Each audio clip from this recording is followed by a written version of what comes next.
વડોદરાને વિકાસને નવી દિશા આપવા માટે પ્રથમ વખત અર્બન ઇનોવેશન ઇન્ફ્રા સમિટનું આયોજન કરવામાં આવ્યું। વડોદરાના સર્વાંગી વિકાસ માટે મહત્વપૂર્ણ બની રહેશે, કારણ કે તેમાં શહેરી આયોજન, માળખાગત સુવિધા, ટેકનોલોજીનો ઉપયોગ અને ટકાઉ વિકાસ જેવા મુદ્દાઓ પર ચર્ચા થવાની છે। વડોદરાની આગામી દાયકાઓ માટેની વિકાસ યાત્રાની રૂપરેખા આ સમિટમાંથી બહાર આવશે તેવી અપેક્ષા છે। સમિટમાં રાષ્ટ્રીય અને આંતરરાષ્ટ્રીય સ્તરના શહેરી વિકાસ નિષ્ણાતો, રાજ્યના અધિકારીઓ તેમજ સ્થાનિક હિતધારકો એક જ મંચ પર આવશે। તેઓ વડોદરાના ઇન્ફ્રાસ્ટ્રક્ચર અને શહેરી સેવાઓને વધુ આધુનિક, સુવ્યવસ્થિત અને પર્યાવરણ સ્નેહી બનાવવા માટે પોતાના વિચારો અને અનુભવો વહેંચશે। આ સાથે શહેરના નાગરિકોને ઉત્તમ સુવિધાઓ આપવાના વિવિધ નવતર પ્રયોગો પણ રજૂ કરાશે। મુખ્યમંત્રી ભૂપેન્દ્ર પટેલ પોતાના સંબોધનમાં વડોદરા સહિત સમગ્ર રાજ્યના શહેરી વિકાસને મજબૂત બનાવવા સરકારની યોજનાઓ અને ભાવિ દ્રષ્ટિકોણ અંગે પ્રકાશ પાડશે। આ પ્રકારની સમિટ વડોદરાને સ્માર્ટ અને ગ્રીન સિટી બનાવવા માટે મહત્વપૂર્ણ તબક્કો સાબિત થઈ શકે છે। વડોદરાના વિકાસમાં જાહેર ખાનગી ભાગીદારી અને ટેકનોલોજીકલ ઇનોવેશનને આધારે વધારે ઉપયોગ કેવી રીતે કરી શકાય તે મુદ્દા પર પણ વિશેષ ચર્ચા થશે। આમ અર્બન ઇનોવેશન ઇન્ફ્રા સમિટ વડોદરાના ભવિષ્ય માટે માર્ગદર્શક સાબિત થશે તેવી આશા વ્યક્ત કરવામાં આવી છે।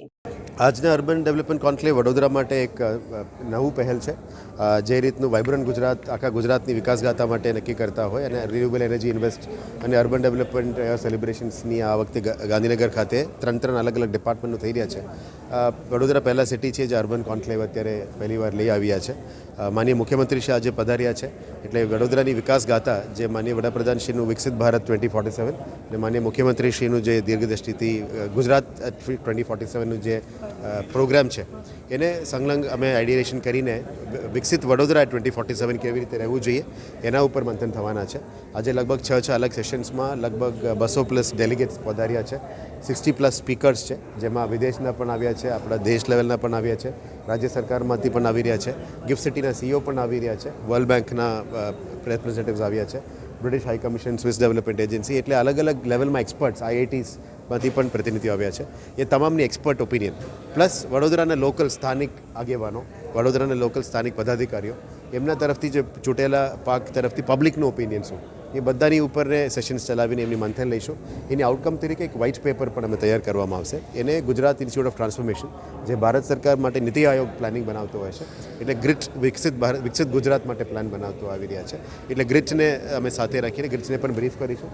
પછી રાજ્ય સરકારનું મંજૂરી લઈને વડોદરાની ફેઝ વાઇઝ કેવી રીતે ડેવલપમેન્ટ કરવી, કયા રીતે proper planned GIS mapping through કરવી, એના ઉપર મંથન થશે। એટલે માનનીય મુખ્યમંત્રીશ્રી અહીંયા પધાર્યા છે, એમની માર્ગદર્શન હેઠળ વડોદરાની વિકાસ પણ એમાં ગાથામાં જોડવા માટે અમે પ્લાનિંગ કરી રહ્યા છે। આશા રાખીએ કે તમામ એક્સપર્ટ્સની ઓપિનિયન અને મીડિયાના મિત્રોની પણ જે સાથ સહકાર અમે આપી રહ્યા છો, આપની પણ જે ફિલ્ડનું લાઈવ રિપોર્ટિંગ છે એને પણ સાહેબે ઉલ્લેખ કર્યા હતા, એટલે આપ લોકોની ઇનપુટ્સ પણ બહુ મહત્વપૂર્ણ છે આપણા માટે। એટલે આ તમામની ઓપિનિયન લઈને આ વ્હાઇટ પેપર બનાવવામાં આવશે અને રાજ્ય સરકારે રજૂ કરવામાં આવશે। સાથે બીજી એક ટકોર પણ કરવામાં આવી છે સ્વચ્છતાને લઈને। સ્વચ્છતા આપણે બધા જાણીએ છીએ, આ વખતે અમે 35 to 18માં આવ્યા અને અમે આશા રાખીએ છીએ કે જનભાગીદારીથી સાથે જ હું પહેલાં પણ કીધું છે કે વડોદરા મહાનગરપાલિકાના 12,000 કર્મચારી આ સિટીને આખું સફાઈ ના કરી શકીએ। વડોદરાના જનતા જે 30 લાખ જનતા છે એ ધારે તો તમે થઈ શકે, એટલે તમામની સિવિક બિહેવિયર, સિવિક સેન્સ, પબ્લિકમાં ગંદકી ના ફેલાવો, કચરા ના ફેલાવો, એટલે વલ્નરેબલ પોઈન્ટ્સને દૂર કરવી, આ બધા સ્વચ્છતામાં અમે ખાડી ઉતરવાના છે। આવનારા અઠવાડિયામાં સ્વચ્છતા પખવાડિયા પણ શરૂ થનાર છે। માનનીય વડાપ્રધાનશ્રીનું બર્થડેને જન્મદિવસને લઈને આ શરૂ કરવાના છે। આવનારા દિવસોમાં અમે 1 day 1 વોર્ડ, આખા તંત્ર એક વોર્ડમાં ઉતરશે, પદાધિકારીઓ, અધિકારીઓ, આપ લોક બધા જ મળીને લગભગ 5 લાખ લોકો એક વોર્ડમાં અમે ઉતરીને દરેક વોર્ડમાં કામ કરવાનું નક્કી કર્યું છે, જેથી કરીને સ્વચ્છતા આપણા માટે નંબર 1 પ્રાયોરિટી રહેશે અને આવતા વર્ષ સિટીનું રેન્કિંગ્સ વધારવા માટે પણ અમે ટ્રાય કરીશું। મોટાભાગમાં સિવિક બિહેવિયરને એક ચેન્જ લાવવા માટે અમે મહેનત કરવાના છે। આજનું ડિસ્કશન પછી કેવી રીતનું લેઆઉટ રહેશે કોર્પોરેશન?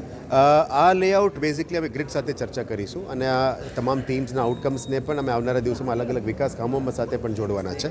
આ વિકાસ કામોની બેઝ આજના સેશન સાથે પણ જોડવાના છે, એટલે ફ્યુચર રેડી વડોદરા આવનારા બજેટ, પાર્ટિસિપેટરી બજેટ જે થશે આમાં આ થીમ્સને પણ લેવામાં આવશે। અર્બન ડેવલપમેન્ટ માટે મુખ્યમંત્રી દ્વારા PPP મોડલને પણ તમે પ્રારંભ મૂક્યું છે। PPP મોડલ એટલા માટે કે એક અર્બન ફાઇનાન્સનું લિમિટેશન્સ હોય છે। વડોદરા મહાનગરપાલિકાનું જે બજેટ છે, આ સિવાય ઘણું બધું પ્રોજેક્ટ્સ BMCની સ્કોપ બહાર પણ હોય છે બીએમસીની સ્કોપ બહારના જે છે બધા તમામ પીપીપી પ્રોજેક્ટ્સ તરફ અંતર દેવું પડે. એમાં સ્ટેડિયમ્સ હોઈ શકે, કન્વેન્શન સેન્ટર્સ હોઈ શકે, સાયકલ ટ્રેક્સ હોઈ શકે, અલગ અલગ બ્યુટિફાઈંગ આઇકોનિક બિલ્ડિંગ્સ હોઈ શકે. એ મારા મેગા સિટીઝમાં બધું થતું હોય છે. અમે ટિયર 2 સિટી છે એટલે આવા વિકાસ કામ અહીંયા પણ લાવવાની ફરજિયાત અમે લાવીશું. આપ લોકોની સપોર્ટથી વડોદરાની વિકાસ ગાથામાં અમે સહયોગી બનીએ એવા મારા નમ્ર વિનંતી છે. વડોદરા જ્યારે વિકાસની નવી ક્ષિતિજો સર કરી રહ્યું છે ત્યારે આજ રોજ આપણા સૌ ગુજરાતીઓનું માન સન્માન અને ગૌરવનું સરનામું મૃદુ અને મક્કમ એવા આદરણીય મુખ્યમંત્રી શ્રી ભૂપેન્દ્રભાઈ પટેલજીના સતત અવિરત માર્ગદર્શન હેઠળ જ્યારે વડોદરા વિકાસની ક્ષિતિજો સર કરી રહ્યું છે ત્યારે એક સમિટનું આયોજન કરવામાં આવ્યું છે, જેમાં પ્રત્યેક પડકાર હોય કે પછી વડોદરા શહેરને વિકાસની ગતિને પ્રગતિ આપવા માટેના નવા વિષયોને લઈને જે આયામો સર કરવાનું પ્લાનિંગ હોય, આ દરેક વિષયની ચર્ચાઓ થશે. દરેક વ્યક્તિ, દરેક કાઉન્સિલરશ્રીઓ અથવા અહીં ઉપસ્થિત વડોદરાની બહારના હોય, રાજ્યની બહારના હોય કે ભારત દેશની બહારના પ્રત્યેક આમંત્રિતો પોતપોતાના સૂચનો, પોતપોતાના વિચારો ને અહીં રજૂ કરી શકે, પ્રત્યેક વ્યક્તિગત વિચારને મંચ મળી શકે તે માટેનું આયોજન કરવામાં આવ્યું છે. આજરોજ અહીં સૌ ઉપસ્થિત વડોદરા શહેરના વિકાસને ગતિ આપવા પોતાના વિચારોનું રજૂઆત કરશે તો વિચારોના મંથન પણ થશે.